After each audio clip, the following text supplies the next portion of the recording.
Welcome to Not Milk Never Milk. Subscribe if you're lactose intolerant. You start by launching the Crew 2 and opening Settings display. You do this because changing screen size needs the game's display panel active, otherwise adjustments won't apply. Once in display, check resolution, display mode, and aspect ratio so you know the baseline.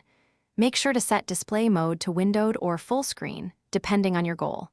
If you want borderless, pick windowed borderless. These first steps prepare the game and GPU for the next adjustments.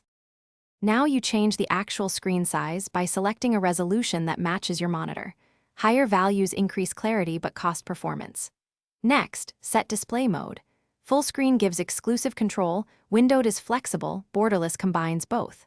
Once chosen, apply the setting and accept the confirmation prompt. The game will test the new mode. If the image looks stretched, switch aspect ratio to 16:9 or the monitor's native ratio. Make sure to restart the game if prompted. To finish, verify HUD and cutscenes scale correctly. You may need to tweak HUD scale in the same menu. Once done, test gameplay for performance and visual glitches. If settings revert or black bars appear, open your GPU control panel to disable scaling or force GPU scaling. This often fixes mismatched aspect ratios.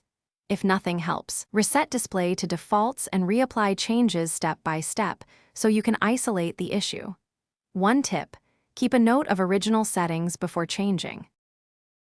Thanks for watching. If this was helpful, leave a like and consider subscribing. See you next time.